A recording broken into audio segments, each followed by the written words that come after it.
Hey everyone, welcome to the RotoGrinders Morning Grind Podcast. I'm your host, Stevietpfl. It's Thursday. It's July 6th. It's 2023.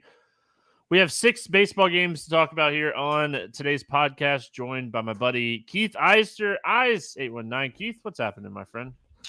Not too much, just watching these baseball games here as we're recording. Pablo Lopez with an absolute gem. Of course, he was the chalk of the slate as well. So I'm a little bit underweight on Pablo. I went overweight on Justin Steele and Mike Soroka. Neither of them quite did what I needed them to do. So we'll see. We're fighting an uphill battle, but we'll see if we can get something across the finish line.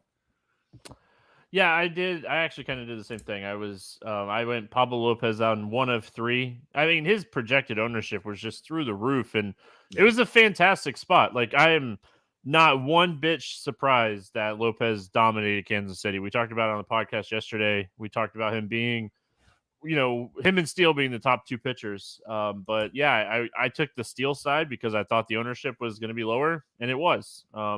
It didn't work out today, but you feel good, right? Like you make like an ownership like tournament decision, and you're like, I got the ownership right.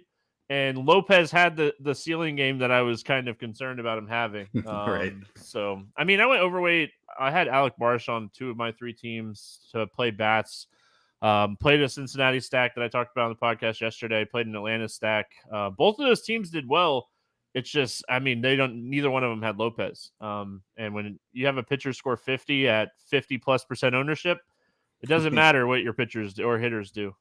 You're playing catch up in that scenario. So I am ready to move on to this nice little 6 gamer. I was telling Keith before we got rolling, I was like, hey man, you're filling in today. I appreciate you filling in. And it's nice because, you almost always get those like 12, 13, 14, 15 game slates. Like, this is a walk in the park for you here. Yeah, I'm on Mondays and Friday or Tuesdays and Fridays a lot, and most of those are full slates. So the 6 gamer here is a nice little adjustment. Don't mind filling in on those at all. Should be a nice quick one here. All right, we're gonna get into it. What's up, YouTube? Hope everyone's having a fantastic Wednesday night. If you haven't already, make sure you subscribe to the RotoGrinders Morning Grind YouTube page over there on YouTube. Help us out. All those subscribes always help out. So appreciate everyone that's subscribed here over the last couple of months and up over 600. So the goal to get to 1,000 by the end of the year looks like it's reachable, and couldn't do it without all of you. So I appreciate you all. Let's get into it. Baltimore at New York is where we get started. 9 total. Orioles a 118 favorite. Bradish and Severino facing off against each other. Dude, speaking of pitchers that pitch really well, Kramer had a game on Wednesday night. Like, I think he had 10 plus strikeouts, right? He was doing his thing against the Yankees. Any interest here in Bradish at 7,200? I do. I have a ton of interest in him. He's also had a really good season. As far as like point per dollar options go, I think he's in the conversation for my favorite on the slate. He's only 7,200. This Yankees lineup strikes out plenty. Obviously, going into Yankee Stadium, there's a little bit more risk for home run here. But he's got an average strikeout rate right around 23%. He's limited the walks this season. He still struggles with power a little bit, which the Yankees have some of. But I mentioned the strikeouts. I think there's upside here at 7,200 for sure. I will have quite a bit of Bradish. Yeah, I mean, I think this is a spot that the strikeouts are there. He's been pitching really well, over 7 strikeouts in 4 of his last 5 starts. Some good strikeout matchups there, but some tough teams as well. The Yankees lineup, there's a lot of strikeouts here. I mean, if you're pitching well against them, you can have a good game. So definitely don't mind Bradish in this spot. Any interest in Severino on the other side of this game? Boy, the price is 6,900. It's a nice price, but I don't think I can do it. The guy is very clearly not right. 7 earned in his last time out against St. Louis, 9 total runs. The strikeouts are not there. The control's all over the place. I need to see it a couple of times out from Severino. If it was a better matchup, maybe I'd be willing to jump on board and just believe in the talent a little bit. But against this Baltimore team, we have other options. I definitely prefer Bradish on the other side. There's even a couple of other options, even down in this range on this smaller slate. I don't think I need to mess around with Severino until I know he's right. Yeah, I mean the price is intriguing, but he just really hasn't pitched well. I can't remember the last time he pitched well. So maybe last year, but his strikeouts are way down. The ISO is way up. The WOBA's way up. The line drive rate's way up. Like hard hits way up. I mean, just Not everything pretty, you don't want to see. right? So I actually kind of like the Baltimore bats in this spot. Still in Yankee Stadium, that short porch and right, getting Henderson, Rutschman, Santander, O'Hearn, Mullins, Hicks, even I think any of these left-handed bats against Severino, really any of the bats to crack the lineup, I think I'm going to have some interest here in Baltimore. And we should note that was it Cowser got called up? Yep. Made his debut on Wednesday night. I ended up playing him a little bit. He was like 10-12% owned in 3-entry and single entry stuff, but I think it was more being 2K, and he's 2K again. So he had a good game. I think he put up like 9 fantasy points. He had a hit, and Yep. they get an RBI, walk, run scored, something like that. But yeah, I mean, made his debut, and I mean, everything I've kind of read is Austin Hayes could be back, but I mean, with him getting called up, maybe we see Hayes go on the IL, or maybe O'Hearn gets the DFA. We'll see, but definitely interested in a 2K hitter in Yankee Stadium, especially being left-handed. Yeah, absolutely. I mean, this Baltimore lineup is loaded with young talent. I hope Cowser's back in there. I would be happy to jump back on that again. It's kind of that.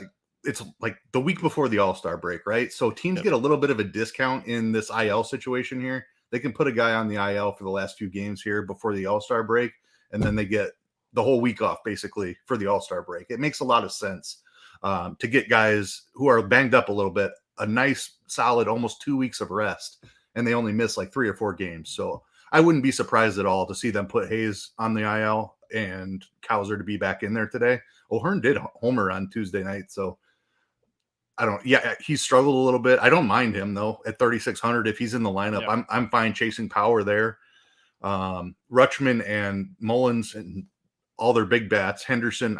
This Baltimore stack just sets up really well because you can pay up for a couple of the premium bats. You can go down for some of these cheap guys. Hicks is 2,700. I know he's had his struggles. He's been a little better with Baltimore. Still only 2,700. If he's in there, I don't mind that. Westberg is a nice prospect they called up. He's 3,200 and can fill second base. So I really like the way this Orioles team sets up against Severino, especially with a lot of lefties and some cheap pricing here. Yeah, I mean, I like the Baltimore stack for sure in this spot. Severino is a guy that's really struggled this year. I think we see a decent amount of ownership in that Red Sox game, just in general. So, yeah. And then, I mean, as far as the Yankees bats go, man, I don't know, Keith. They seem, I don't know. You want to play Torres, but then you look at like his recent numbers and you're like, he had a good game. Was it yesterday? But that's really like his like explosion game over the last month or so. I don't love the Yankees, man. I know they can score 5, 6, 7, 8, 9, 10 runs. Maybe a stack only situation for me. I don't think I'm playing one-offs here. Yeah, I definitely prefer the Bradish side of this matchup. Just with the Yankees, no Judge makes a ton of difference here for this lineup. Like he's just such a presence in the order. Without him, it's just not near as threatening. Their big bats have been struggling a little bit. Stanton since coming off the IL. Rizzo's had a down year. Torres has been okay, but like you said, struggling a little bit. Volpe has been the guy who's kind of been hitting a lot better here recently. He's up to 3,400. Maybe I have 1 or 2 stacks if I'm building a 20 entry. I've been doing that, the $3 150 at times too this week. If I'm doing that again, I definitely have a couple Yankee stacks, but definitely not one of the teams I'm targeting a ton on this slate. I definitely prefer the Bradish side of this. Moving on. Hey, speaking of that game, Texas at Boston. This game is currently at 10 total. The Rangers are a 140 favorite. We have Eovaldi and Crawford facing off against each other. Nathan Eovaldi, he's been super hit or miss this season. Any interest in Eovaldi against the Red Sox? Yeah, I mean, it's a tough park, but he's familiar with it. He spent some years with Boston, obviously. I don't love how left-handed Boston can get against him, but it's a really solid pitcher. A little bit overpriced, I would say, just going into Boston. Fenway Park is one of the best hitters parks in baseball, but he's certainly in play. I mean, as far as like the top range, you like Urias is not fully stretched out. Kirby gets Houston. Like none of the pitchers are perfect, and I'm not exactly sure who's starting for Houston. I've seen Framber, but we'll discuss that when we get to it. Eovaldi's in play for sure. I don't love the spot for him. Boston doesn't strike out a ton. It's a tough park. Home run risk is elevated here for him. Yeah, I mean, gosh, I want to play a little bit. I think he's not my favorite pitcher, but I mean, honestly, I don't really have like a favorite pitcher on this slate. Like I don't have a guy that I'm like, hey, I'm going to play that guy 3 out of 3. I mean, if anything, the closest guy to that is probably Bradish. So, but yeah, I mean, I might have some Eovaldi. I'll probably play him on at least one of 3 teams, just because like, look at the overall ceiling today of pitchers. I mean, that just says a lot. So, I don't want to play Crawford on the other side of this game though. Cutter Crawford's in a tough matchup, and the Rangers are probably the top stack on the slate today. I'm a little more interested than you, just because of his price, and I don't know how much salary we're going to need to save here with pitching. There's always value bats. We just talked about Baltimore and a couple of 2K guys you can play there, so it's generally easier, and you get more upside by saving with the bats. It's a very risky spot, but Crawford's been decent this season. Above average strikeout rate. His walk rate's down at 5%. Really tough matchup against Texas, which I don't love, obviously. And they're getting the ballpark upgrade going into Fenway. I do prefer the Texas side of this, but small slate. If Crawford's low owned, I don't mind a couple of determinant shots on him. I hope it doesn't work out for you. No, I mean, I love Texas today. I mean, I would assume this is a ballpark upgrade from Texas ballpark to Fenway. I mean, Garcia, Young, Simeon, Lowe, Seager. Seager is one of the top hitters on the entire slate today, in my opinion. So, I love the spot for the Texas stack. Yeah, I mean, they've been one of the best offenses in baseball. Even if I throw a couple of Crawford lineups out there, I definitely prefer the Texas side here. Seager, 6,400, a big price to ask, but in Fenway, love this ballpark upgrade. I'll play the righties too, because Fenway is such a home run friendly, power friendly park for righties with the monster there in left, short left field. So Simeon, Garcia, Young, all awesome options. Low is only 4,600. Yeah, I mean, certainly because it's in Fenway Park here, you have to have interest on both sides. Red Sox bats. I mean, one of the problems that I look at here with Eovaldi is just there is upside in the Red Sox lineup in general. You know, we see it day in, day out. You know, low strikeouts, a lot of top end power, a lot of good hitters just in general. Eovaldi, I mean, he's someone that definitely has struggled more with lefties this year, I feel like, than in years past. But yeah, I mean, I don't mind Yoshida, Duran, Devers, Verdugo. I don't know if I play a lot of David Hamilton. He's just been kind of a low power, high strikeout guy. So it's top half for me when I'm looking at the Red Sox bats here.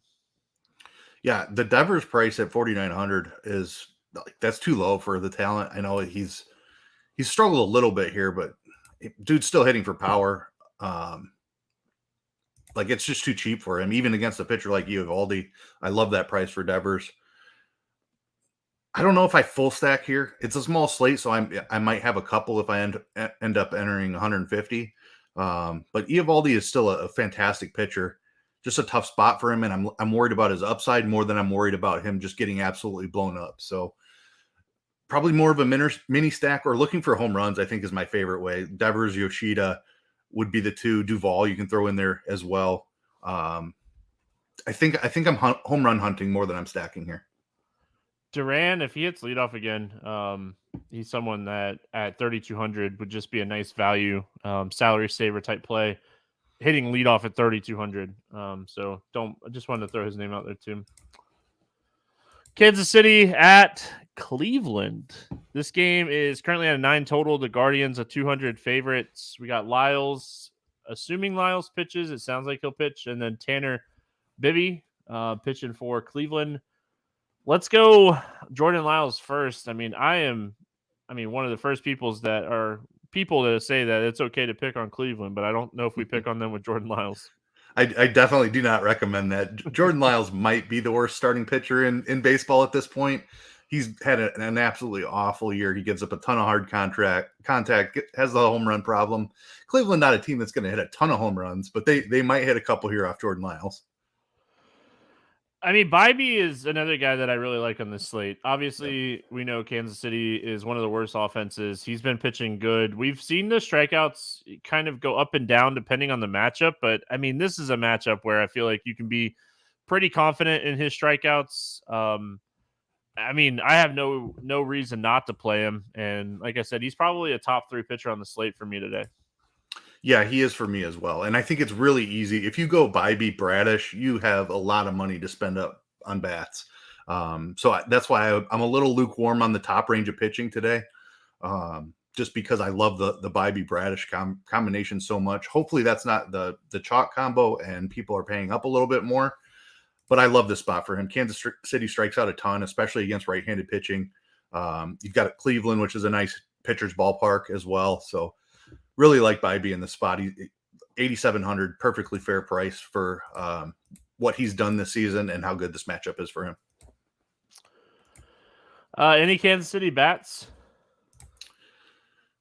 I mean, you can always play Witt and Perez. That's probably the extent of my interest, is just trying to find a home run there. Not stacking against Bybee. He's been a really solid guy, even though he's a young rookie with little experience. He's been really solid this season. So don't think I'm stacking Kansas City. Yeah, I'm not. I mean, and like even going on to the Cleveland side of things, like Josh Naylor is dealing with like a wrist injury right now. I mean, awesome spot for Jose Ramirez if you have 6K and you want to play him as a one-off. I mean, the thing is is that they just get so much ownership and they're not a good offense. My favorite bat is probably like Bo Naylor at 2,600 at catcher. But overall, man, I hope Cleveland's chalky again. I love fading this team. Man, I'm afraid they are going to be chalky. I hope they're not, because I really love this spot for them. If they're not chalky, it's Jordan Lyles. I'm in. Sign me up. Yeah. I mean, it's a fantastic spot for them. And they're a very difficult team to stack because the power is non-existent basically outside of Jose Ramirez. Jose Ramirez is probably my favorite bat on the entire slate, but the pricing outside of him is super cheap as well. So I think you're right. I think they're going to get some ownership here. I'm still probably playing into some of it just because I love the upside here against Lyles. Guys that don't love the play, like Josh Bell, is very much in play because he can get a hold of one against Lyles. Will Brennan, another lefty, is 2,700. Love the Bo Naylor call. Phil's catcher at 2,600. Jimenez and Rosario's prices have come down. They're now 4K and 3,800. I don't mind them at all. Kwan is only 4,100. Like they earlier in the year, they were priced up around like 4,500 and above. Now it seems like they're all in that 3,500 to 4K range. And like, it's just a really bad starting pitcher. So we'll see what ownership looks like, but I really like the spot for Cleveland.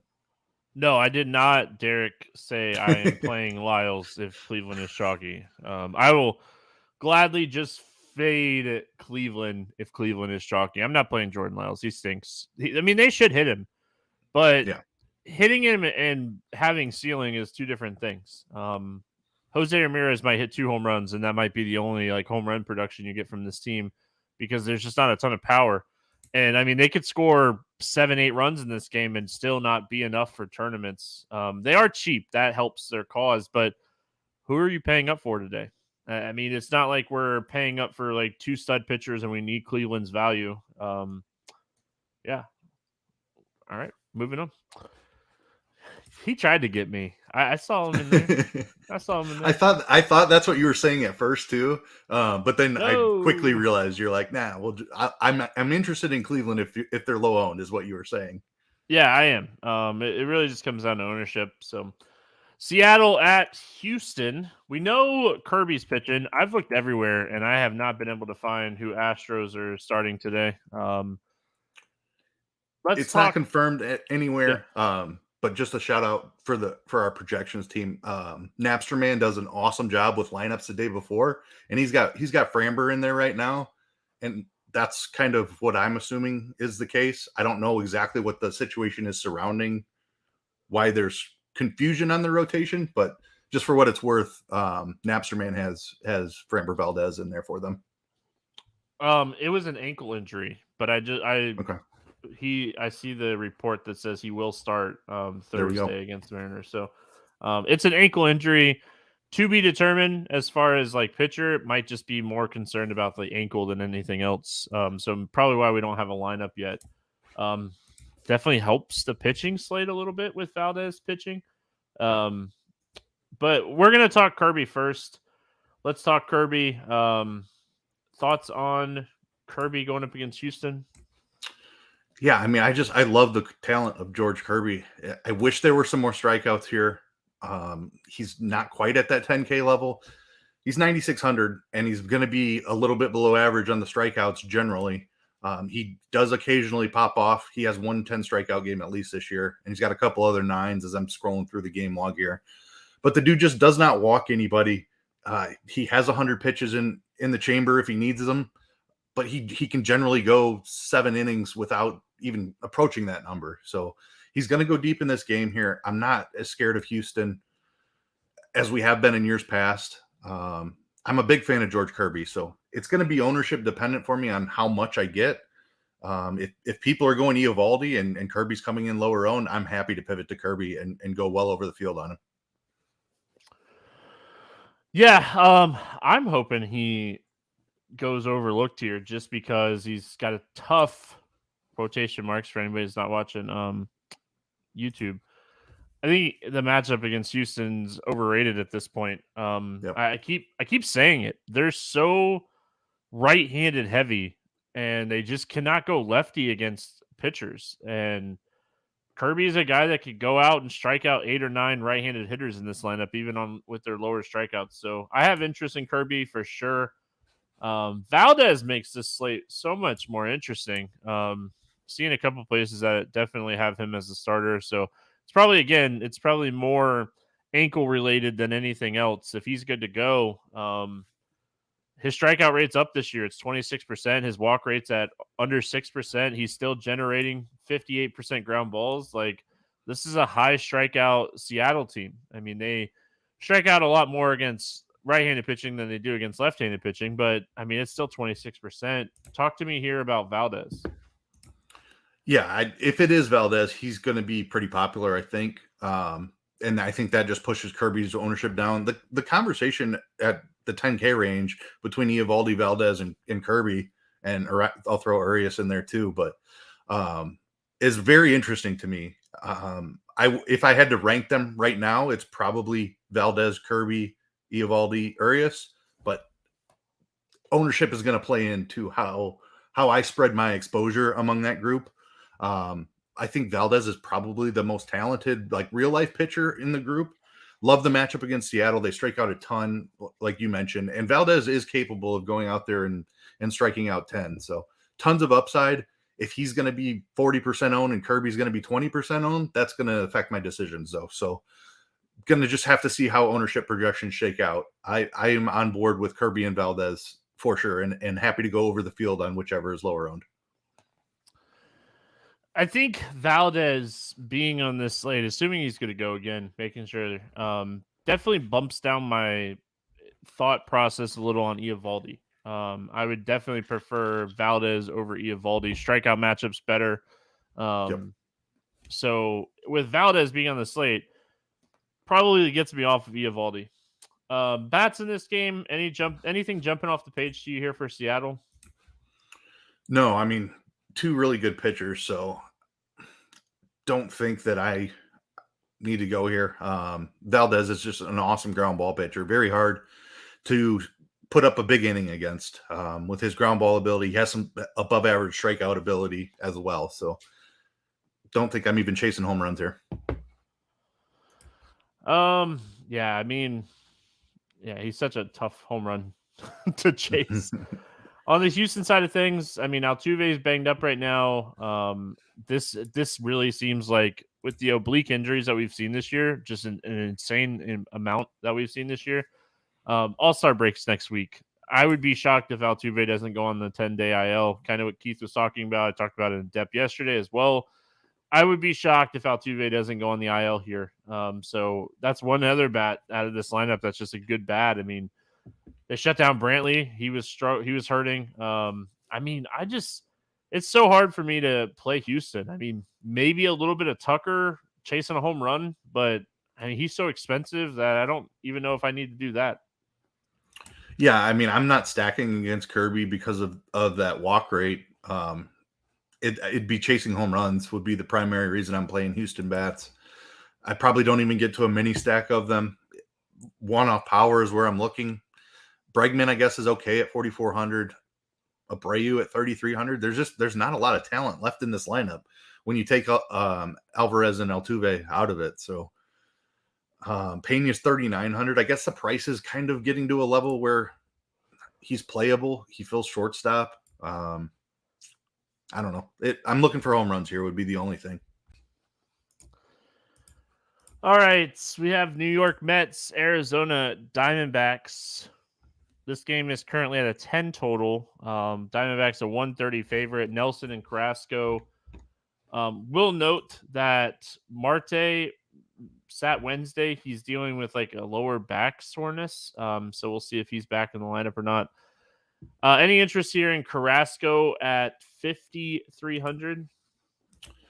He is extremely cheap, but I do not play pitchers against the Diamondbacks. They don't strike out. They're loaded with talent. I like this offense. It's very similar to the Boston offense in that they just don't strike out enough. And I definitely dock DFS pitchers when they're in a matchup with them. Arizona has even more upside than Boston, in my opinion. Massive ballpark downgrade for Carrasco going out to Arizona. He's cheap, but he's struggled too much, and I hate this matchup for him. Dude, Arizona is not a team I want to play good pitchers against. Right. Carlos Carrasco is not good anymore. Hate to tell him. I'll tell him though if he wants to. Anybody knows Carrasco, tell him to come hang out anytime. I'll tell him what he's doing wrong too. All right. Other side of this game, Nelson. I mean, he's gotten the walks down a little bit here over the last month or so, which was one of his biggest issues. Really struggled with lefties early on. Now he's really struggling with righties, and he's been better against lefties. I cannot figure it out, Nelson. His advanced stats are just bad, giving up massive like barrel percentages here. I mean, I don't think this is a spot I want to play Nelson against the Mets. I don't either. Like I said, it's the ballpark upgrade going from Citi Field to Chase Field in Arizona is a massive upgrade. I don't think Nelson's very good. Like you said, he's been getting okay results, but the underlying stuff is not very pretty. There is some strikeout upside, but the Mets don't strike out a ton. So I don't think there's enough upside here. There's other cheap pitchers. Like I think I'd prefer Crawford over Nelson. I know it's a tough matchup against Texas, but I just think he has a little bit more strikeout upside. And if anything else, I'm just going to find a way to get up to Bradish, who I actually do like. No, I don't think I'm playing Nelson here on the slate. I'm not. Let's talk bats. Bats in this game are great. Starting with the Mets side, I mean, the full stack I think is super playable here. Alonso, Lindor, Nimmo would be my favorite, and then I would just kind of build from there, depending on who's in, who's out of the lineup. Like Tommy Pham, if he hits up towards the top of the lineup, even against a righty, I would have some interest in him. Alvarez has a bunch of power at catcher. Big ballpark upgrade, like you mentioned. I think this is a great spot for the Mets. Yeah, I do as well. And they're not over, like, none of them are too expensive. Alonso at 5,200. I wouldn't mind paying 6K for him in this spot against a low strikeout pitcher. Lindor's having a fine season. He's only 4,900. We've seen him above 5K often. Nimmo, Alvarez at catcher, really like his price. Plenty of pop there. Pham at 3,400. I think it's pretty easy. I'll full stack the Mets for sure. Arizona's another team that I really like. Carrasco is hittable. I mean, they've been fantastic this season. They've been one of the better offenses. Definitely one of the biggest, like, shocking offenses this year. Perdomo's been just phenomenal. Evan Longoria has found the fountain of youth. Corbin Carroll, Christian Walker, Gary L has been great against righties. Like, again, like, I mean, I think stacking this whole game, and someone in chat says, when's the last time Mets won a slate? I mean, you ain't wrong. It's going to be Thursday. I mean, this whole game is fantastic. Yeah, I love the Arizona side here too. I'm not afraid of Carrasco anymore. The skills have declined greatly. Corbin Carroll is one of the best hitters in baseball. He's shoe-in for Rookie of the Year at this point, unless, like, hopefully he stays healthy. Otherwise, I think he's got the Rookie of the Year pretty much locked up. Love Perdomo at the top of the order. Fills middle infield. If Marte's back in there, he's fantastic. Love the power from Walker. Like, this is just a great matchup here against Carrasco. Love Arizona. Yeah, I mean, I got nothing else to add on this one. I think this is a phenomenal game. I don't agree. I mean, I hope the Mets get it going though, man. All right, we finish it out. Pittsburgh at LA taking on the Dodgers, 8.5 total. The Dodgers a 245 favorite here. Oviedo, Urias. Let's talk Oviedo first. What are your thoughts here on Oviedo pitching against the Dodgers? He's facing one of the best teams in baseball. He has a below average strikeout rate. There's no chance I'm playing him today. You never know. You have to ask the question, right? Yeah, I mean, that's my job, right? Yeah, I'm not playing him either. I am on the fence now that, like, we have a couple other pitchers at the top to add in here. I'm on the fence on Urias. He's coming back from injury. He only threw 66 pitches last time out. It's the last start before the All-Star break. I would be absolutely shocked if he throws 85 plus pitches in this spot. Yeah, I mean, when we opened up the slate, and even like you said, before getting Framber, I think it makes it a much easier fade. It lowers his ownership for sure also, but, like, it's a decent spot. But the strikeouts have been down this season for him. He's below 23% on the year. He's not going deep into games, and it's not like he's going to be unowned. I think he's still going to pick up. It's a short slate. He's still going to pick up around 20% ownership probably. So if he's down in that, like, 10% range, maybe I'm more interested. I'm really worried about the upside because the strikeouts have been down, and he just doesn't have the leash that like, even Eovaldi is going to go 100 pitches. Yeah, he has a tough matchup against Boston in Fenway Park, but you never know. Like, he could have a ceiling game. I don't see how Urias has the ceiling game, given that the leash is short, the strikeout rate has been down. Now, he has occasionally seen massive strikeout games in the past. Just coming back from injury, missed almost a month and a half. I don't think I'm ready to jump on board yet. I prefer the other guys up here, and with having three, like, I think Kirby and why am I losing the name now? Kirby and Framber Valdez are going to be the chalkier guys. I think Eovaldi's a decent pivot, and I would go to Eovaldi before I go to Urias. Pittsburgh bats. I mean, I don't expect them to pitch deep enough into this game for me to, like, get excited about playing some of these right-handed bats. I will say, like, Nick Gonzalez, he just keeps hitting. Henry Davis, we know he has some big upside eventually. I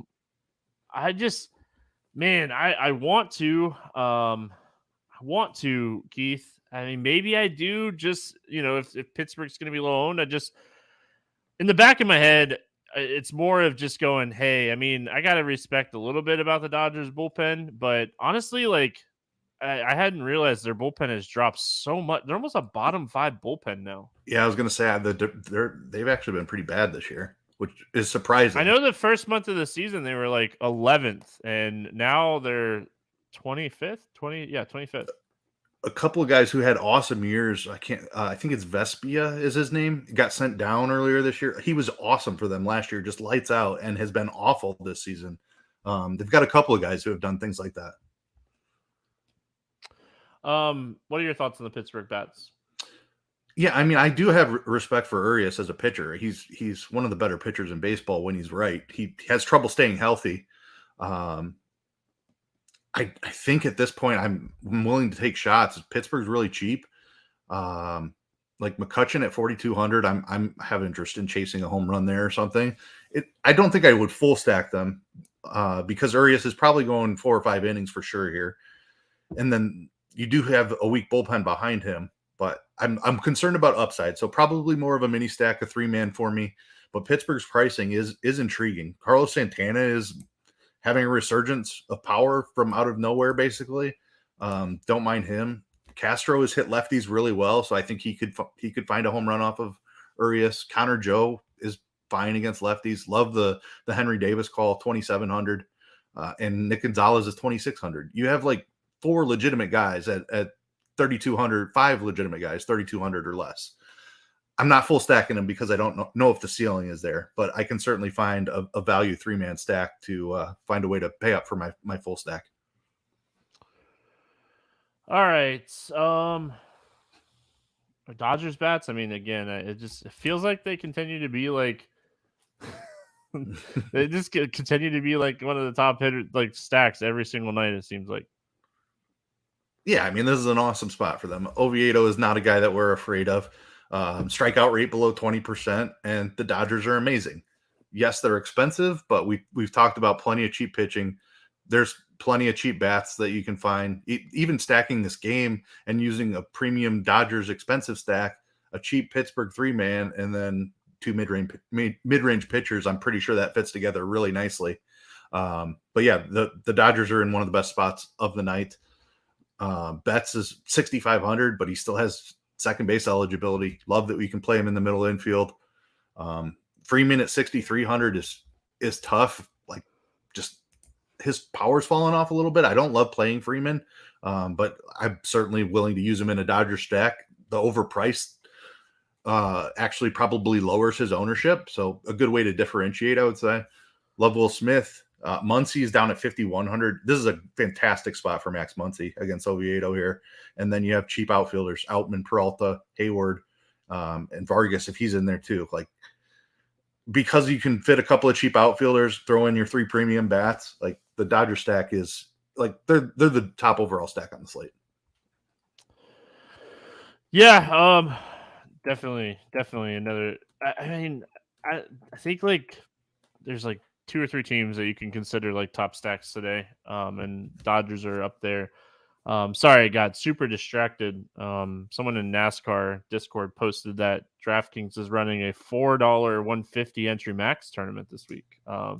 Beautiful. Kind of, yeah. I mean, it would be beautiful if it wasn't $15K to first and $600 to 10th. I was gonna say, what is the payout structure? Because when they first started this $3 mini max at the payout structure for baseball, the payout structure was awful.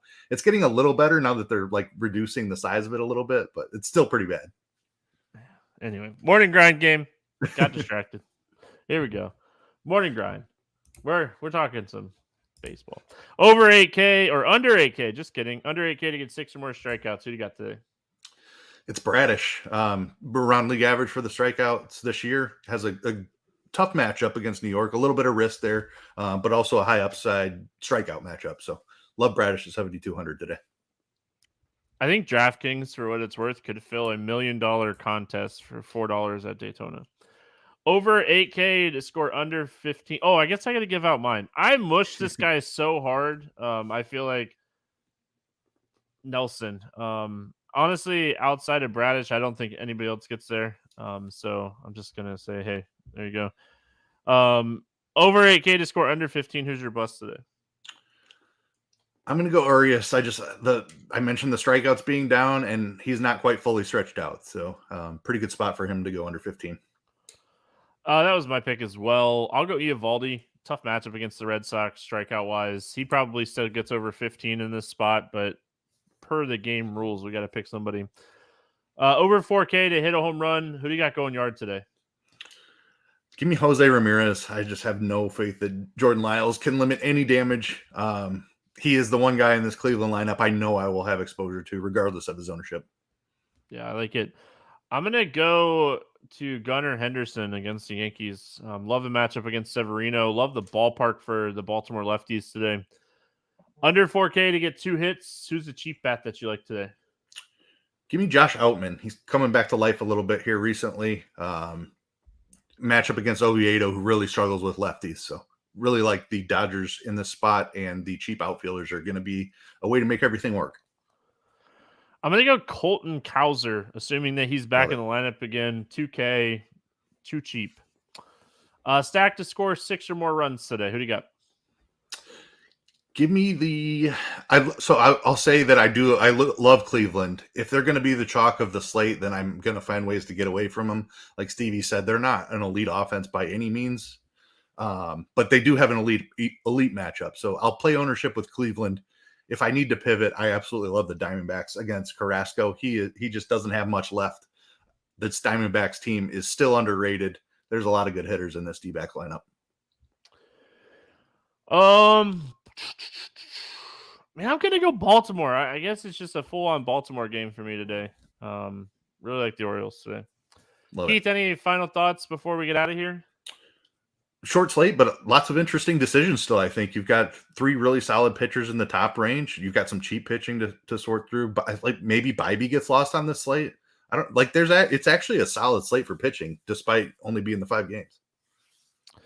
It's very interesting. That's for sure. For 6 games, whatever it was. Yeah, whatever. Just that many, you know. Yeah, we're gonna get out of here. Hope everyone has a fantastic Thursday. We'll be back Friday. If you were curious about where the morning grind was on Wednesday morning, I forgot to hit save. That's on me. It'll be up. If it's ever not up, we are live on YouTube, and you can go on RotoGrinders Morning Grind YouTube and you can see the podcast on there, and you can I know a lot of people would rather listen to a podcast form, but if you ever wonder what happened, I just forgot to hit save. It happens. Listen, I was so tired last night when we recorded. So yeah, it was my bad. But we're back tomorrow talking baseball. Have a fantastic Thursday. We'll see you then.